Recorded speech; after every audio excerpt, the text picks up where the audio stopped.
Welcome to Tomorrow Unveiled, where we decode the future that's already here. It's February 2026.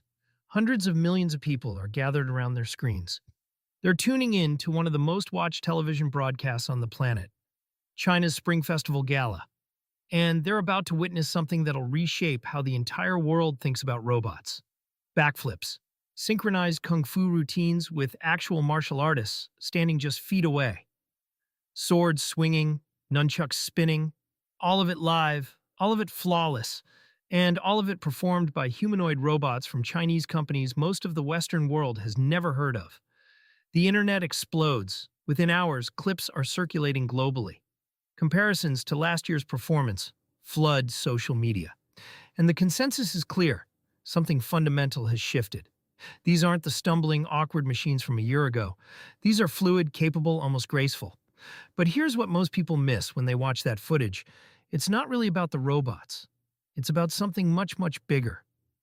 It's about how one spectacular public performance connects to a surge in robot orders, a booming consumer market, government strategy, ecosystem growth, and a fundamental reshaping of global technological leadership. That's where we're headed today. Because the Spring Festival Gala wasn't just entertainment.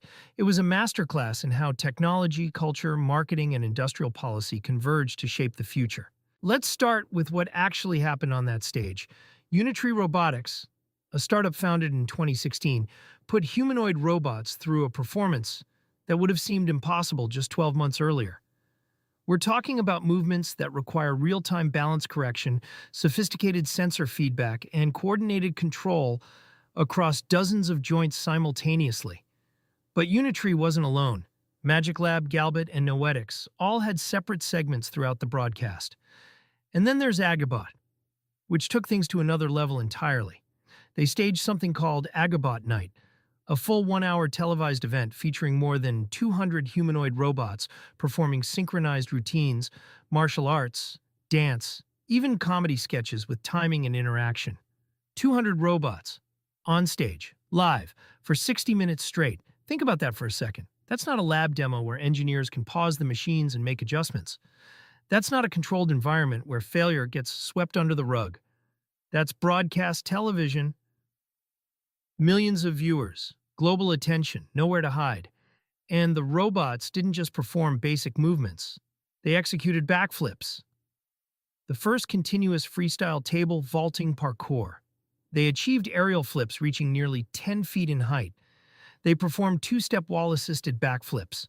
One segment featured robots performing card magic alongside human magicians. Another had robots creating floating illusion acts entirely on their own. Unitree's CEO Wang Xing went on record after the gala with a bold statement. The company expects to ship up to 20,000 humanoid robots in 2026. That's up from about 5,500 units in 2025. He also said global humanoid robot shipments could reach tens of thousands this year. Tens of thousands. Not hundreds. Not thousands. Tens of thousands. So what does that number actually mean? It means the industry is accelerating beyond anyone's predictions. It means factories are scaling up. It means supply chains are getting organized. It means the technology has crossed some invisible threshold from impressive prototype to actual product. Here's what makes this story so striking. The speed of improvement. Last year's Spring Festival Gala featured Unitree robots performing synchronized dancing. The choreography was noticeably simpler. The movements were more deliberate, less fluid. It was impressive for 2025. Absolutely groundbreaking for a humanoid robot demonstration. But now we're talking about drunken boxing routines where robots stagger and fall backward with full body control, then rise again seamlessly. We're talking about movements inspired by traditional Chinese martial arts that require understanding not just how to move, but how to move with cultural authenticity. On Chinese social media, viewers were stunned. One Red Note user noted that last year the robots were doing very simple things. Now, they're doing kung fu, they're doing flips, they're doing synchronized dancing. Everybody's shocked. Another user posted, 3 Americans were scared by the Spring Festival robot. The video showed foreign observers genuinely astonished by the level of evolution in just 12 months. One viewer in that video said it perfectly. It's way more impressive than last year. It's crazy. That's a technological leap that happened in 12 months. Not in 5 years. Nice, not in a decade, in 1 year. The control systems are better. The sensors are more responsive. The AI models driving the movement are more sophisticated. The battery technology keeps them running longer. The coordination between multiple robots is seamless. So the question becomes, how is this happening so fast? And the answer reveals something fundamental about how China's robotics industry is actually structured. What's happening in China right now isn't just about individual companies building cooler robots. It's about building an entire ecosystem. Consider Quasi-Robotics joining WAI Robotics as a founding board member. That's not a random announcement. That's ecosystem building. That's companies recognizing that the future of robotics isn't won by one brilliant startup in isolation. It's won by networks. Networks of manufacturers, software developers, universities, research institutes, and yes, competing companies that are all pushing each other forward. China's elite universities are launching a new undergraduate major in embodied intelligence, a field that combines AI with robotics. That's not something that happens overnight. That's the result of coordinated government policy. The Ministry of Education doesn't issue notices like that unless there's a strategic push from the top. And here's the scale piece. China is already the world's largest industrial robot market. More than half of all robots installed worldwide in 2024 were installed in China. The manufacturing infrastructure already exists. The supply chains are in place. The expertise is there. So what happens when you take an existing industrial robotics ecosystem and redirect it toward humanoid robots? You get exponential acceleration. Unitree wasn't building from scratch. Neither was Agibot nor Galbot. They were building on top of decades of Chinese manufacturing expertise, government support, and a market that's hungry for automation solutions. But here's where it gets really interesting. This ecosystem is also creating demand in unexpected places. After the Spring Festival Gala aired, something remarkable happened. Robot orders surged. North American robot orders rose 6.6% in 2025 alone. Global service robot sales surged 9% in 2024 and continued climbing into 5. But the real action was in China. Orders spiked immediately after the gala broadcast. Why? Because the performance changed perception. Suddenly, robots weren't theoretical future technologies anymore. They were real. They were capable. They were being manufactured right now. The consumer robotics market is projected to hit over $100 billion by 2034. We're talking about robots for homes, for services, for entertainment, for healthcare. The market is fragmenting into dozens of specialized categories.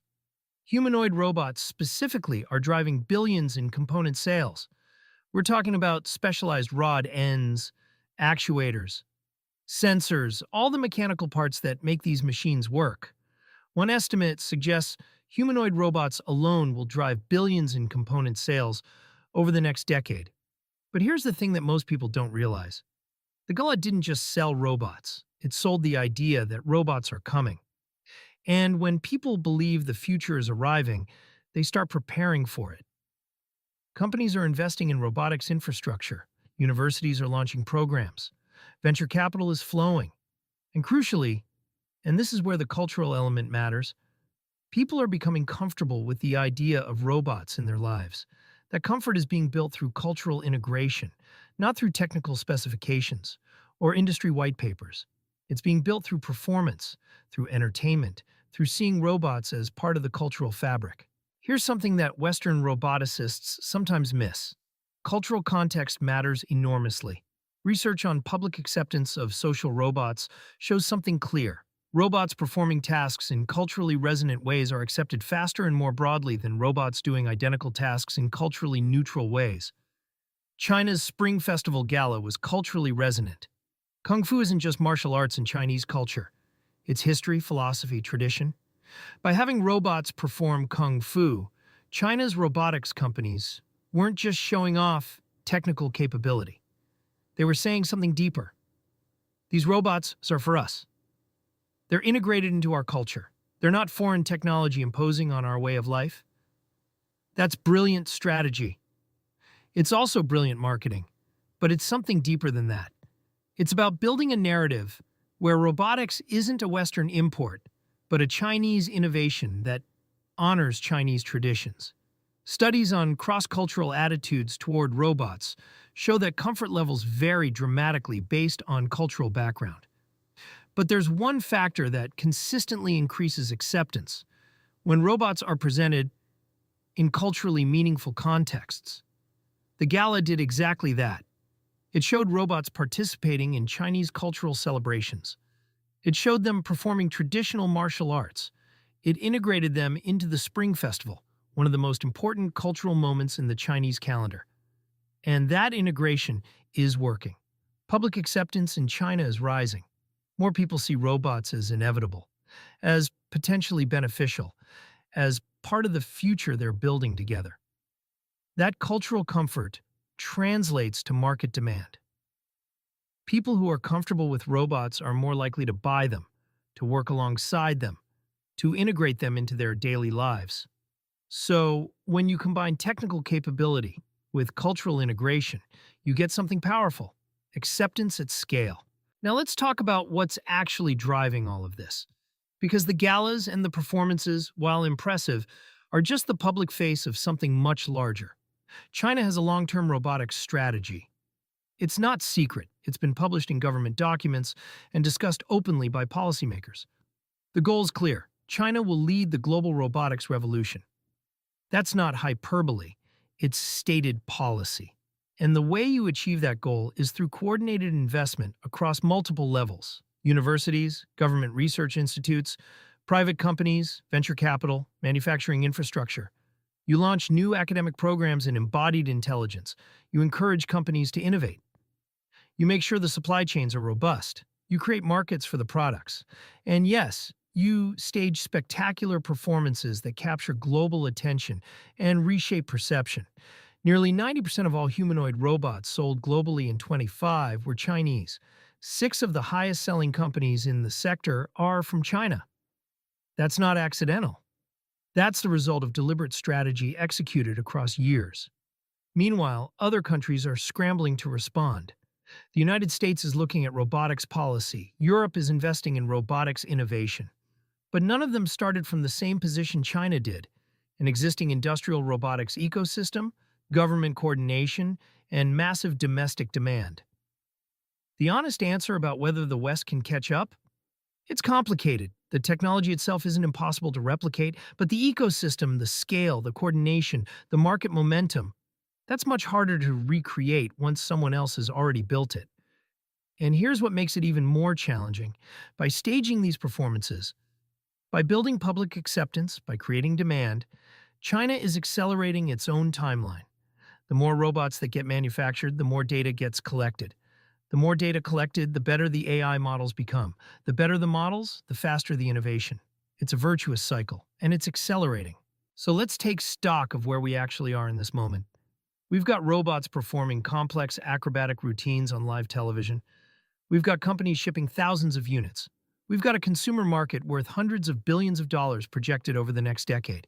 We've got government backing, ecosystem development, and cultural integration all happening simultaneously.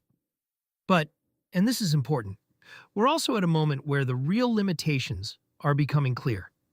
These robots are incredibly good at what they were programmed to do. The Kung Fu routine? That was choreographed. The robots trained for it hundreds or thousands of times. They couldn't just change direction and do something completely different. They couldn't adapt to a novel situation without that training. They're not yet cheap enough for mass consumer adoption. A Unitree humanoid robot costs somewhere in the range of $150,000 to $300,000 depending on the model. That's not consumer pricing. That's industrial or research pricing. They're not yet reliable enough to run 24/7 without maintenance. The batteries deplete, the motors wear, the sensors need recalibration. They can perform for an hour straight, on stage, but that's with intensive preparation and engineering support. They can't yet handle unstructured environments like messy homes or unpredictable outdoor scenarios. The software isn't ready. The sensors aren't sophisticated enough. The AI models don't generalize well enough, so we're at this interesting inflection point. The technology has cleared a huge hurdle. It's moved from impressive prototype to actual product, but it hasn't yet reached the level where it can operate autonomously in the real world without constant human oversight. That's the next frontier. That's what the next 12 to 24 months are really about. Can these robots move from stage performances and controlled environments into actual commercial deployment? The answer, based on what we're seeing, is yes, but it's going to take more time than some people think. Here's what's really at stake, and why this story matters beyond just robotics enthusiasts. First, public perception has shifted. Billions of people watched humanoid robots perform kung fu and dance routines. They didn't see threat, they didn't see science fiction. They saw capability, they saw the future arriving, and it looked impressive. Second, the market has validated the concept. Orders are surging, investment is flowing, companies are scaling production. The skepticism that surrounded humanoid robotics 5 years ago has evaporated. Third, dessiné, and this is the geopolitical piece. Whoever wins the robotics race basically wins a significant portion of the 21st century economy. Manufacturing, logistics, healthcare, defense, space exploration, robotics touches all of it. Leadership in robotics is leadership in the future, and right now China is ahead. Not just in humanoid robots, but across the entire robotics ecosystem. But here's where it gets interesting. The competition is real. Tesla's Optimus project is advancing. Boston Dynamics is developing new capabilities. European companies are innovating. The US government is paying attention. The race isn't over. It's just beginning. And the performances we're seeing, the galas, the demonstrations, the public showcases, those are all part of how different countries are signaling their capabilities and building momentum. What's coming next? More performances, more commercialization, more integration into real-world environments. We'll see robots working in warehouses, in hospitals, in homes. We'll see the consumer market start to open up as prices come down. We'll see new applications emerge that nobody's predicted yet. But the foundation is being laid right now. The ecosystem is being built, the talent is being developed, the market is being shaped, and the cultural narrative is being established. By the time we hit 2027 or 2028, robots won't feel like a novelty anymore. They'll feel inevitable. Now, you might be thinking, okay, that's interesting, but how does this affect my life? Here's the honest answer. The changes are going to be gradual, then sudden. Over the next few years, you'll start seeing robots in places you didn't expect. A robot assistant in your doctor's office. Robots handling warehouse logistics when you order something online. Robots in manufacturing facilities, making products more efficiently. Humanoid robots in customer service roles, in retail environments, in hospitality. The price will come down. Not to the level where every household has a personal robot, that's still years away, but to the level where specialized robots become economically viable for more industries and applications. And here's the thing that matters most. The countries and companies that lead this transition will shape how these robots integrate into society. They'll influence regulations. They'll set standards. They'll determine what capabilities are prioritized and what safeguards are built in. Right now, that leadership is concentrated in China. That's not a judgment, it's an observation. And it matters because the design choices made today will influence robot development globally for decades. For you personally, start paying attention to robotics news. Understand what these machines can and can't do. Think about how automation might affect your industry. Consider how you want robots integrated into society, because that conversation is happening now, and it'll be much harder to influence it once the infrastructure is already built. The future is being designed right now.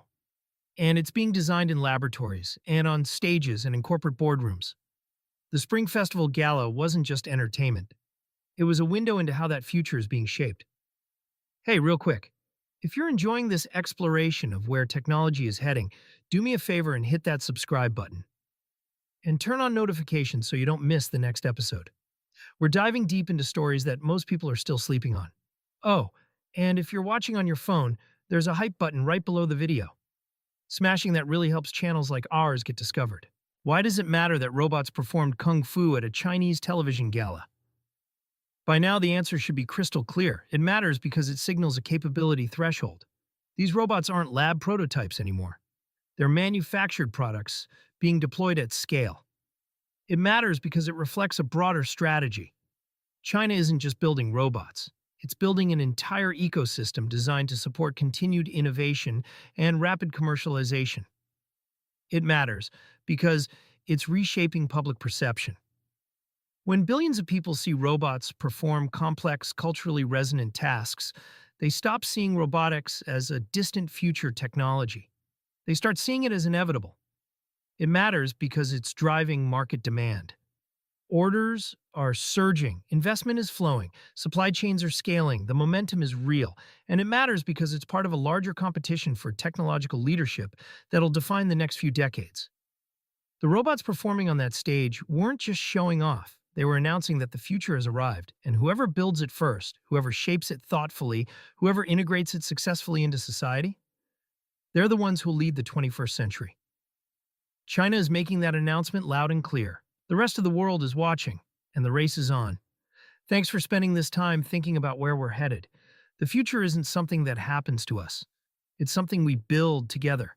And understanding the forces shaping it is the first step to having a voice in how it unfolds. Stay curious, stay skeptical, stay engaged, because the technology of tomorrow is being decided today.